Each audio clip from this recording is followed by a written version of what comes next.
Hi friends, എല്ലാവർക്കും നമസ്കാരം. ഇന്ന് നല്ലൊരു സ്വീറ്റിൻ്റെ റെസിപ്പിയാണ് കേട്ടോ കാണിക്കുന്നത്. ഇപ്പോൾ സേമിയൊക്കെ നമ്മുടെ കയ്യിലുണ്ടാകുന്ന സമയത്ത് സേമിയയും അതുപോലെ നമ്മുടെ വീട്ടിലൊക്കെ എപ്പോഴും ഉണ്ടാകുന്ന കുറച്ച് ചേരുവകളൊക്കെ വെച്ചിട്ട് പെട്ടെന്ന് ഉണ്ടാക്കാൻ പറ്റുന്ന നല്ലൊരു സ്വീറ്റ് റെസിപ്പിയാണ്. അപ്പോൾ അതെങ്ങനെ ചെയ്യാൻ നോക്കാം. അപ്പോൾ ആദ്യം നമുക്ക് ഇതിലേക്ക് വേണ്ടിയിട്ട് കുറച്ച് അണ്ടിപ്പരിപ്പ് മുന്തിരിയൊക്കെ ഒന്ന് വറുത്തെടുക്കണം. അപ്പോൾ അതിനായിട്ട് 1.5 ടേബിൾ സ്പൂൺ നെയ്യ് ചൂടാക്കി എടുത്തിട്ടുണ്ട്. ഇതിലേക്ക് ആദ്യം കുറച്ച് അണ്ടിപ്പരിപ്പ് ഇട്ട് കൊടുത്തിട്ട് അത് നന്നായിട്ടൊന്ന് റോസ്റ്റ് ചെയ്തെടുക്കുക. അതിന് ശേഷം ഇതിലേക്ക് കുറച്ച് മുന്തിരി ഇട്ട് കൊടുത്തിട്ട് അതും ഇതുപോലെ തന്നെ ഫ്രൈ ചെയ്തെടുക്കാം. അപ്പോൾ ഇതിലിപ്പോൾ നമ്മൾ അണ്ടിപ്പരിപ്പ് മുന്തിരി മാത്രമാണ് ചേർത്തിട്ടുള്ളൂ. ഇതിൻ്റെ കൂട്ടത്തിൽ ഇനി നിങ്ങൾക്ക് വേണമെങ്കിൽ വേറെ ഏതെങ്കിലും നട്ട്സൊക്കെ കയ്യിലുണ്ടെങ്കിൽ അതൊക്കെയും ചേർക്കാം. ഇനി ഇതിലേക്ക് ഒരു ചെറിയ നേന്ത്രപ്പഴം ഇതുപോലെ ചെറുതായി കട്ട് ചെയ്തിട്ട് അതും കൂടി ഒന്ന് വഴറ്റിയെടുക്കാം. മീഡിയം ഫ്ലെയിമിൽ വെച്ചിട്ട് ഒരു 2 മിനിറ്റ് നന്നായിട്ടൊന്ന് വഴറ്റിയെടുക്കാം. പഴം നമ്മൾ ഇതിന് വേണ്ടിയിട്ട് എടുക്കുമ്പോൾ അത്യാവശ്യം പഴുത്ത പഴം തന്നെ എടുക്കുക. ചെറിയ പഴമൊക്കെ ആണെങ്കിൽ ഒന്ന് മുഴുവനായിട്ട് ചേർക്കാം. വലുതാണെങ്കിൽ ഏകദേശം ഒരു 1/4 ഭാഗമൊക്കെ ചേർത്ത് കൊടുത്താൽ മതിയാവും. ഈ പഴത്തിൻ്റെ കഷ്ണങ്ങൾ ഇതുപോലെ തന്നെ ഉണ്ടാവണം. ഒരുപാട് അങ്ങോട്ട് ഉടഞ്ഞു പോകാൻ പാടില്ല. അതുപോലെ ഓരോ കഷ്ണങ്ങളായിട്ട് വേണം. അപ്പോഴാണ് ഇത് കഴിക്കാൻ നല്ല ടേസ്റ്റ് ഉണ്ടാവുക. അപ്പോൾ ഏകദേശം ഒരു 2 മിനിറ്റൊക്കെ നന്നായിട്ടൊന്ന് വഴറ്റിയെടുത്താൽ മതി. അതിന് ശേഷം ഇതിലേക്ക് ഒരു 1/4 കപ്പ് നാളികേരം ചേർത്ത് കൊടുക്കാം. ഇത് ഓരോന്നും നമ്മൾ ഇതുപോലെ സെപ്പറേറ്റ് ആയിട്ട് തന്നെ വഴറ്റിയെടുക്കണം. അപ്പോൾ നാളികേരം അത് ഒരുപാട് സമയമൊന്നും വറക്കേണ്ട ആവശ്യമില്ല. അതിൻ്റെ കളറൊന്നും മാറാതെ പച്ചമണം മാറുന്നത് വരെ ഒന്ന് വഴറ്റിയെടുത്താൽ മതി. എന്നിട്ട് ഈ സെയിം പാനിൽ തന്നെ 1 ടേബിൾ സ്പൂൺ നെയ്യും കൂടി ഒന്ന് ചൂടാക്കിയെടുക്കാം. അപ്പോൾ ഈ നെയ്യിൻ്റെ അളവൊക്കെ നമുക്ക് എത്രയാണോ വേണ്ടത് അതിനനുസരിച്ച് ചേർക്കാം. ഇനി ഇതിലേക്ക് സേമിയാണ് ചേർത്ത് കൊടുക്കുന്നത്. ഇതിപ്പോൾ ഒരു 1/2 കപ്പ് സേമിയാണ് എടുത്തിരിക്കുന്നത്. ചെറിയൊരളവിലാണ് നമ്മൾ കാണിക്കുന്നുള്ളൂ. വറുത്തതോ വറുക്കാത്തതോ ഏത് സേമിയ വേണമെങ്കിലും എടുക്കാം. ഏതായാലും നമ്മളിതുപോലെ ഒന്ന് റോസ്റ്റ് ചെയ്തതിന് ശേഷം എടുക്കുകയാണ് കൂടുതൽ നല്ലത്.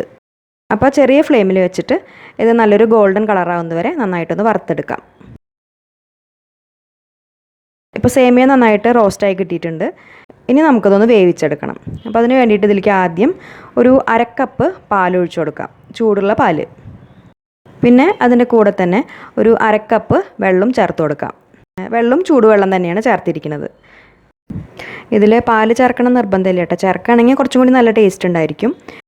ഇല്ലെങ്കിൽ അതിന് പകരം 1/2 കപ്പ് വെള്ളം തന്നെ ചേർത്താൽ മതി. അപ്പോൾ 1/2 കപ്പ് സേമിയയ്ക്ക് മൊത്തത്തിൽ 1 കപ്പ് വെള്ളം ആ ഒരു രീതിയിൽ ചേർത്ത് കൊടുക്കുക. എന്നിട്ട് ഇതുപോലെ നന്നായിട്ട് തിളച്ച് കഴിഞ്ഞാൽ ഇത് നമ്മൾ അടച്ചു വെച്ചിട്ട് വേവിച്ചെടുക്കാം. അപ്പോൾ ഫ്ലെയിം നന്നായിട്ട് കുറച്ച് വെച്ചിട്ട് വേവിച്ചെടുക്കുക. ഇത് വേവാൻ ഒരുപാട് സമയമൊന്നും എടുക്കില്ല, പെട്ടെന്ന് തന്നെ വെന്ത് കിട്ടും. അതിലെ പാലും വെള്ളമൊക്കെ ഒന്ന് ഏകദേശം വറ്റി വരണം, അതുവരെ ഒന്ന് വേവിച്ചെടുക്കുക. ഇപ്പോൾ സേമിയ ഏകദേശം നന്നായിട്ട് വെന്തിട്ടുണ്ട്. ഈ ഒരു രീതിയിലാണ് നമുക്കിത് വേണ്ടത്. ഇനി ഈ സമയത്ത് നമുക്കിതിലേക്ക് മധുരത്തിനായിട്ട് പഞ്ചസാര ചേർത്ത് കൊടുക്കാം. അപ്പോൾ ഒരു 1/4 കപ്പ് പഞ്ചസാരയാണ് ചേർക്കുന്നത്. മധുരത്തിൻ്റെ അളവ് നമ്മുടെ അളവിനനുസരിച്ച് ചേർത്ത് കൊടുക്കുക. പിന്നെ ഇതിൽ നമ്മൾ പഴവും ചേർക്കുന്നുണ്ടല്ലോ, അപ്പോൾ അത് നോക്കിയിട്ട് അതിനനുസരിച്ച് ചേർത്താൽ മതി. എന്നിട്ട് ആ പഞ്ചസാര ഇതുപോലെ നന്നായിട്ടൊന്ന് മെൽട്ടായി വരുന്ന സമയത്ത് അതിൽ ആ മധുരം ബാലൻസ് ചെയ്യാൻ വേണ്ടിയിട്ട് ഒരു നുള്ളു ഉപ്പും കൂടി ചേർത്ത് കൊടുത്തിട്ട് കുറച്ച് സമയം കൂടി ഒന്ന് വേവിച്ചെടുക്കാം. ഇതിന് നമുക്ക് ഇതുപോലെ കുറച്ചൊന്ന് കുഴഞ്ഞ രീതിയിൽ വേണമെങ്കിൽ ഈ സമയത്ത് ഫ്ലെയിം ഓഫ് ചെയ്യാം. പക്ഷേ നമ്മളിപ്പോൾ ഇത് കുറച്ചും കൂടി ഒന്ന് ഡ്രൈ ആയിട്ടുള്ള രീതിയിലാണ് ചെയ്യുന്നത്. അപ്പോൾ ഇനി ഇത് തുറന്ന് വെച്ചിട്ട് ചെറിയ ഫ്ലെയിമിൽ വെച്ചിട്ട് ഡ്രൈ ആക്കി എടുക്കാം. ഈ സമയത്ത് ഇനി ഇതിലേക്ക് നല്ലൊരു ഫ്ലേവറിന് വേണ്ടിയിട്ട് ഒരു 1/2 ടീസ്പൂൺ ഏലക്കപ്പൊടിയും കൂടി ചേർക്കുന്നുണ്ട്. ഏലക്കയും പഞ്ചസാരയും കൂടി പൊടിച്ചാണ് കേട്ടോ ചേർത്തിരിക്കുന്നത്.